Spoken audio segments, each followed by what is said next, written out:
আসসালামু আলাইকুম, welcome to my চ্যানেলের পক্ষ থেকে আপনাদের স্বাগতম। আমার এই ভিডিওর মাধ্যমে আপনাদেরকে আজ বোঝাবো দুনিয়াটা কেমন ব্যস্ততম।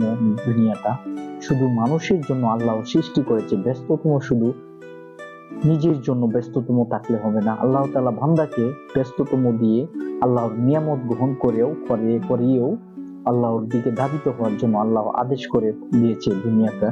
দুনিয়াটা দেখেন কত বড় বড় ঢালান কোটা আল্লাহ তাআলা মানুষকে বুদ্ধি দিয়া দুনিয়াতে তৈরি করে দিয়েছে।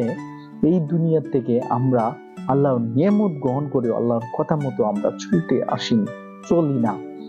ভাই, ব্যস্ততম থাকলে হবে না, নিজেকে আল্লাহর প্রতি বিলিয়ে দিতে হবে, আল্লাহর সময় মতো আল্লাহর হুকুম মতো চলতে হবে। দেখেন দুনিয়াটার মধ্যে এই এই শহরে কত ধরনের দালান আর দালান, প্রাকৃতিক ঘেরা, সবুজে ঘেরা পাহাড়ি অঞ্চল, রূপময় দৃশ্যগুলো শুধু মানুষের জন্য আল্লাহ সৃষ্টি করে দিয়েছে। ভাই, আল্লাহর সবকিছু নিয়ামত গ্রহণ করে আমরা আল্লাহর কথা মতো চলবো। আল্লাহ যেভাবে আমাকে আদেশ করেছে সেভাবে দেবো।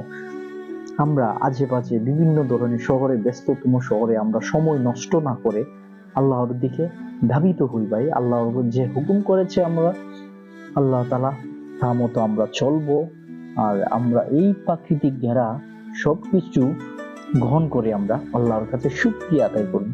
আল্লাহ যেভাবে আমাদের চলার জন্য আদেশ করেছে সেভাবেই চলবো।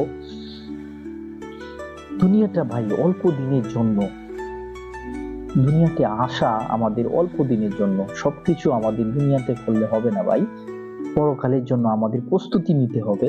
দেখেন কত সবুজে ঘেরা প্রাকৃতিক দালান কোঠা, স্কুল কলেজ ভার্সিটি, তারপরে কত সুন্দর রাস্তা, তারপরে এখানে সবুজে ঘেরা প্রাকৃতিক রূপদৃশ্যগুলো আমরা উপভোগ করব। আল্লাহর সবকিছু দেওয়া আল্লাহর নিয়ামত, আল্লাহর কাছে শুকরিয়া আদায় করব।